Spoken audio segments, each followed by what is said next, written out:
हिंदी की online classes में आप सभी विद्यार्थियों का फिर से स्वागत है। विद्यार्थियों, आशा है आपने गर्मी की छुट्टियों में अपने पाठ्यक्रम को ध्यानपूर्वक पढ़ा होगा। आने वाले दिनों में आपकी यूनिट 1 की असेसमेंट परीक्षा हो जाएगी और पहले असेसमेंट में आपका सिलेबस लगभग पूरा ही है। हिंदी के पाठ्यक्रम में व्याकरण का पाठ आपको सभी पाठों को पढ़ा दिया गया है और लिटरेचर के भी चारों पाठों को पढ़ा दिया गया है। आज से हम इस वीडियो के माध्यम से रिवीजन प्रारंभ करेंगे और रिवीजन के लिए आज हम लिटरेचर का पहला पाठ तू नाथ अनाथ का को पढ़ेंगे और इस कविता के ये पहला पाठ आपका कविता है और इस कविता के रचनाकार है श्री गया प्रसाद शुक्ल स्नेही जी। स्नेही जी का जीवन परिचय हमने संक्षेप में जाना था, तो आज हम कविता की ओर बढ़ेंगे और इस कविता में कवि ने उस सर्वशक्तिमान ईश्वर को कई नामों से पुकारा है और कण-कण में उस ईश्वर को व्याप्त माना है और स्वयं को उस प्रकृति उस ईश्वर का एक छोटा सा अंश और ईश्वर का एक दास बताया है और अपना तादात्म्य ईश्वर से स्थापित करने का कवि ने प्रयास किया है। तो आइए इस कविता को पढ़ते हैं। तू है गगन विस्तीर्ण तो मैं एक तारा क्षुद्र हूं। तू है गगन विस्तीर्ण तो इस कविता में कवि कह रहा है कि हे ईश्वर, तुम क्या हो? एक विस्तृत आकाश हो। गगन से तात्पर्य क्या है? आकाश से। तो तुम विस्तीर्ण आकाश हो, फैले हुए दूर दूर तक फैले हुए आकाश हो। तो मैं तुम्हारे समक्ष क्या हूं? एक छोटा सा तारा। तू है महासागर अगम में एक धारा क्षुद्र हूं। हे प्रभु, तुम यदि बहुत ही बड़े महासागर हो। महासागर किसे कहते हैं? जो बहुत ही विशाल सागर होता है, समुद्र, बहुत बड़ा समुद्र हो, तो मैं उसी समुद्र की एक छोटी सी क्या हूं? धारा हूं। तो कवि उस समुद्र के समक्ष स्वयं को क्या बता रहा है? एक छोटी सी धारा। तू है महानद तुल्य तो मैं एक बूंद समान हूं। कवि कह रहा है, हे प्रभु, यदि तुम किसी नदी की, कवि कह रहा है, हे प्रभु, यदि तुम कोई महानदी हो तो मैं उसी नदी की एक बूंद के समान हूं। तो कवि ईश्वर को क्या बता रहा है? विशाल नदी, महानदी, और स्वयं को उसी नदी की एक बूंद के समान बता रहा है। तो कवि देखिए कैसे तुलना कर रहा है।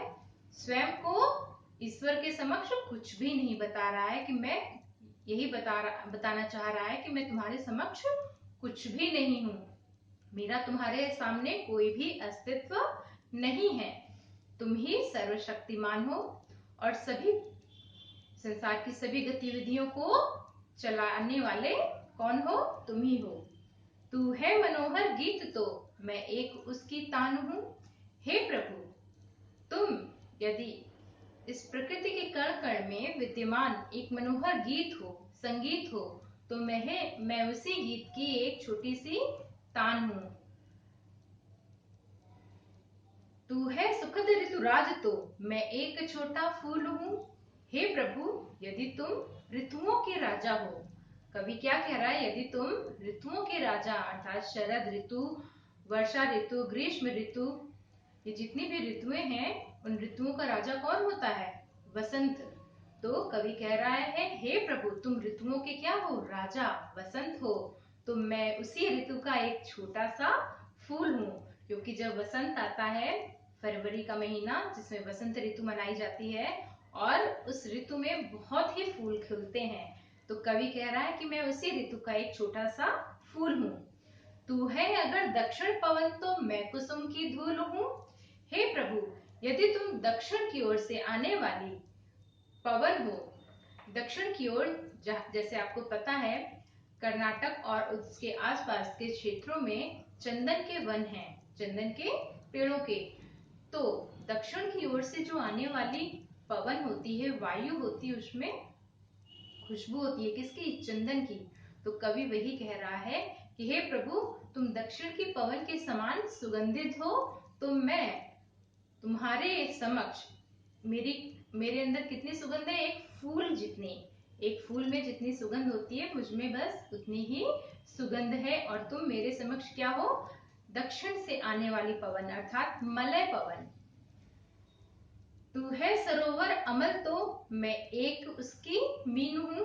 हे प्रभु, यदि तुम एक स्वच्छ, साफ, निर्मल सरोवर हो, तालाब हो, तो मैं उसी तालाब की एक छोटी सी मछली हूं। तो इसमें कवि अपनी तुलना किससे कर रहा है? कवि के समक्ष, कवि ईश्वर के समक्ष। ईश्वर को क्या बता रहा है कवि? कि तुम सरोवर हो और मैं क्या हूं? मीन हूं, मछली हूं। तू है पिता तो पुत्र मैं, तब अंक में आसीन हूं। हे प्रभु, यदि तुम पिता हो, तो मैं तुम्हारी गोद में बैठा हुआ पुत्र हूं। तो यहाँ कवि ने अपनी तुलना किससे की है? पुत्र से, और ईश्वर को क्या माना है? पिता। तो इन पंक्तियों में आपने देखा कि कवि ईश्वर को ऋतुराज कह रहा है, और उसके समक्ष क्या कह रहा है? कि मैं स्वयं एक छोटा सा फूल हूं। और यदि ईश्वर मलय पवन है, दक्षिण पवन है, तो उसके समक्ष कवि क्या कह रहा है? कि मुझमें एक फूल की खुशबू है। और यदि ईश्वर एक स्वच्छ सरोवर है, तो कवि उसके समक्ष क्या है? एक छोटी सी मछली। और यदि ईश्वर पिता है, तो कवि क्या है? पुत्र। तू है यदि सर्वाधार, तो मैं एक आधेय हूं। आश्रय मुझे है एक तेरा, श्रेय या आश्रय हूं। तो कवि कह रहा है कि हे ईश्वर, यदि तुम सर्वाधार हो, अर्थात सर्वाधार से तात्पर्य है इस जगत की हर कण का आधार तुम ही हो। अर्थात इस संसार में प्रकृति, पेड़ पौधे, तालाब, वन, पर्वत, धरा या मनुष्य, पशु, अन्य जीव जंतु, इन सब का आधार कौन है? इन सब का अस्तित्व किससे है? उस ईश्वर से। तो कवि कह रहा है कि तुम सर्वाधार हो, अर्थात इन सबके तुम आधार हो, तुम्हारे बिना इनका कोई भी अस्तित्व नहीं।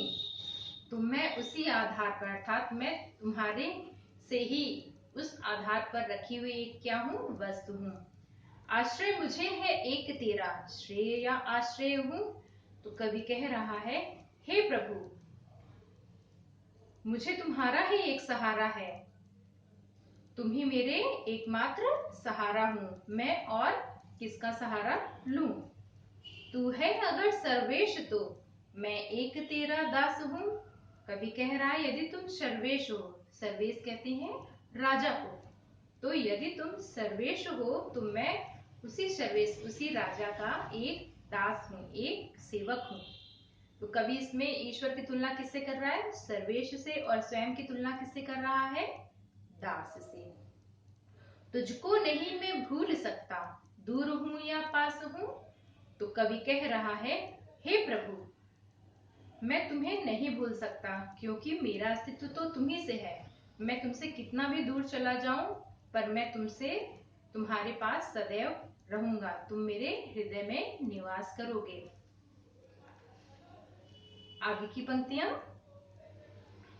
तू है दया का सिंधु, तो मैं भी दया का पात्र हूं।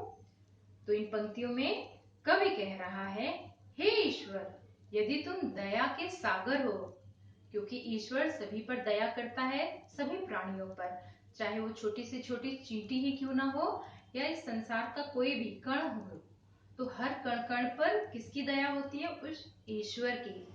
तो कवि कह रहा है, हे ईश्वर, तुम यदि दया के सिंधु हो, दया के सागर हो, सब पर दया करने वाले हो, तो मैं भी उसी दया का एक पात्र हूं, अर्थात मुझे भी तुम्हारी एक थोड़ी सी दया चाहिए। करुणेश तू है, तो मैं नाथ करुणा मात्र हूं। हे प्रभु, यदि तुम सब पर करुणा करने वाले हो, तो मैं भी उसी करुणा का, अर्थात मैं भी तुम्हारा एक अंश हूँ, मुझ में उसी करुणा का एक अंश है। तू दीन बंधु प्रसिद्ध है, मैं दीन से भी दीन हूँ। जैसे जैसे प्रभु बेसहारा लाचार दीनों की सहायता के लिए प्रतिपल तत्पर रहते हैं, तो कवि कह रहा है कि तुम दीन बंधु हो, यानी दीनों की बंधु हो, उनकी सहायता करने वाले हो, उनके सखा के समान हो। तो मैं भी दीन हूँ, मुझ पर भी अपनी कृपा करना। तू नाथ नाथ अनाथ का, कवि कह रहा है हे प्रभु तुम नाथ हो, अर्थात तुम उनके पिता हो, उन अनाथों के क्या हो, पिता हो। और मैं भी एक असहाय हूँ, तुम मेरे भी नाथ बनो, तुम मेरे प्रभु बनो, मेरे पिता बनो। मैं भी असहाय हूँ, बेसहारा हूँ, मेरा कोई नहीं है। तब चरण आचरण शरण है, मुझको शरण की चाह है। तब चरण, हे प्रभु तुम्हारे चरण, तुम्हारे आचरण, जो इस संसार के लिए ईश्वर के आचरण, अर्थात ईश्वर ने जब भी, अगर आपने देखा, अवतार लिया किसी भी रूप में, ईसा के रूप में, कृष्ण के रूप में, राम के रूप में, उन्होंने अपना एक अनुकरणीय आचरण प्रस्तुत किया लोगों के समक्ष। तो कवि कह रहा है तब चरण आचरण शरण है, तुम्हारे जो चरण हैं और तुम्हारे जो आचरण हैं, मैं उन्हीं की शरण में जाना चाहता हूँ, मैं उन्हीं में रहना चाहता हूँ। अर्थात कवि ईश्वर के सानिध्य में रहना चाहता है। तू शीत कर दे दग्ध को, मेरे हृदय में दाह है। कवि कह रहा है कि मेरे हृदय में दग्ध है, दाह है। दाह कैसा? अग्नि कैसी, ज्वाला कैसी? क्रोध की, वैमनस्य की, ईर्ष्या की, द्वेष की, ये सब क्या है? दाह है। तो कवि कह रहा है मुझे इन सब से ईश्वर मुक्त कर दो, हे प्रभु मुझे इन सब से मुक्त कर दो, मुझे शीतलता प्रदान कर दो। मेरे अंदर की जो भावनाएं हैं मुझे जीने नहीं दे रही हैं, मुझे अपने प्रेम से, स्नेह से मेरे अंदर शीतलता लाओ। तू है शरद राका शशि, मम चित्त चारु चकोर है। हे प्रभु तुम शरद ऋतु के चंद्रमा हो। जो शरद ऋतु का चंद्रमा होता है, पूर्णिमा का चांद होता है, शरद पूर्णिमा का चांद, वो बहुत ही शीतलता प्रदान करने वाला होता है। और कवि कह रहा है कि मैं चकोर पक्षी के समान हूँ। जैसे चकोर पक्षी शरद ऋतु की पूर्णिमा के चांद को पूरी रात देखता है कि उसकी अग्नि को वह शांत कर दे, उसके दाग को वो शांत कर दे, ठीक उसी प्रकार मैं चकोर पक्षी के समान हूँ। तुम मेरे अंदर के दाग को, द्वेष को शांत कर दो। तब और बचकर देखता वह किसकी ओर है। तो कवि कह रहा है कि तब, अर्थात तुम्हारे अलावा हम किसको देखें, कौन हमें शांति प्रदान करेगा। तो यहाँ कवि की तुलना शरद ऋतु के चंद्रमा से की गई है और कवि ने स्वयं की तुलना किससे की है? चकोर पक्षी से। हृदयेश, हृदयेश तात्पर्य हृदय का, ईश्वर हृदय में वास करने वाले को हृदयेश कहते हैं। तो कवि के हृदय में कौन निवास कर रहा है? ईश्वर। तो वह उसे हृदयेश के नाम से पुकार रहा है और कह रहा है हृदयेश अब तेरे लिए मम हृदय व्याकुल हो रहा। आ आ इधर आ, शीघ्र आ, यह दास घायल हो रहा। कवि कह रहा है कि मेरा हृदय तुम्हारे लिए व्याकुल हो रहा है। आ इधर आ, शीघ्र आ, यह दास घायल हो रहा। कवि स्वयं को दास बता रहा है और कह रहा है कि हे ईश्वर मैं तुम्हारा इंतजार कर रहा हूँ, तुम्हारी प्रतीक्षा में मैं व्याकुल हो रहा हूँ, मुझे बेचैनी हो रही है, तुम कब मुझे मिलोगे। यह चित्त चातक है त्रिषित कर शांत करुणा वारि से। कवि कह रहा है उसका चित्त, अर्थात उसका हृदय चातक पक्षी के समान है। जैसे चातक पक्षी एक विशेष नक्षत्र, स्वाति नक्षत्र की बूंद से ही अपनी प्यास बुझाना चाहता है, तो ठीक कवि कह रहा है कि मेरा हृदय भी उसी चातक पक्षी के समान है। और उसकी प्यास कौन बुझाएगा? कवि के हृदय की प्यास कौन बुझाएगा? ईश्वर की करुणा। ईश्वर की करुणा से कवि की प्यास बुझेगी। तो कवि ने स्वयं की तुलना यहाँ पर किससे की है? चातक पक्षी से। घनश्याम तेरी रट लगी आठों पहर अब इसे घनश्याम, यहाँ घनश्याम नाम से कवि ने ईश्वर को पुकारा है और कह रहा है घनश्याम तेरी रट लगी आठों पहर अब इसे। तो कवि कह रहा है कि मेरा हृदय मेरा मन आठों पहर तुम्हारा ही नाम जप रहा है, तुम अब जल्दी से मुझे मिल जाओ। तू जानता मन की दशा रखता न तुझसे बैर हूं। कवि कह रहा है कि तुम मेरे मन की दशा जान रहे हो कि मैं कितना व्याकुल हूं, मेरा तुमसे किसी भी प्रकार का बैर नहीं है, किसी भी प्रकार की तुमसे वैमनस्य नहीं है। जो कुछ भी हूं तेरा दिया हूं, उच्च हूं या नीच हूं। कवि कह रहा है हे प्रभु, मैं जो कुछ भी हूं तुम्हारा ही बनाया हुआ हूं। अर्थात ये सृष्टि किसने बनाई है? ईश्वर ने। तो इस सृष्टि का मनुष्य भी तो ईश्वर ही के द्वारा रचा गया है। तो कवि कह रहा है जो कुछ भी हूं तेरा दिया हूं, अर्थात मैं तुम्हारे ही द्वारा बनाया गया हूं। तुम मुझे अच्छा मानो अर्थात उच्च समझो या नीच समझो या बुरा समझो। अपना मुझे अपना समझ तपना न अब मुझको पड़े। कवि कह रहा है कि मुझे अब तुम अपना लो, अब मुझसे और प्रतीक्षा नहीं हो रही है। तपना न अब मुझको पड़े, मुझे तुम्हारी प्रतीक्षा में अब और तपना ना पड़े और इंतजार ना करना पड़े। तजकर तुझे या दास जाकर द्वार अब किसके पड़े। कवि कह रहा है कि तुम्हें त्याग कर मैं और किसके समक्ष जाऊंगा, मेरा तुम्हारे अलावा कोई नहीं है, मैं तुम्हें छोड़ करके किसके पास जाऊं, किसके द्वार पर जाऊं। तू है दिवाकर तो कमल में जलद तू मैं मोर हूं। कवि कह रहा है तुम दिवाकर हो मेरे लिए। कवि कह रहा है ईश्वर से कि तुम मेरे लिए वो सूर्य हो जिसकी किरणों से कमल खिलता है। मैं क्या हूँ? कमल, जो सूर्य की किरणें पड़ने से ही खिलता है। तो यहाँ कवि ने अपनी तुलना किससे की है? कमल से। और ईश्वर की तुलना किससे की है? दिवाकर से। जलद तू मैं मोर हूं। आगे की पंक्ति में कवि कह रहा है तू जलद है, अर्थात तू वो वर्षा करने वाले बादल है। अर्थात ईश्वर को क्या कह रहा है? वर्षा करने वाला बादल। और स्वयं को कवि क्या कह रहा है? मोर। क्योंकि जब वर्षा करने वाले बादल आ जाते हैं और बारिश होने लगती है तो मोर खुशी से नाचता है। तो कवि क्या कह रहा है कि मैं मोर हूं तो तुम मेरे लिए क्या हो? वर्षा करने वाले बादल। सब भावनाएं छोड़कर अब कर रहा यह शोर हूं।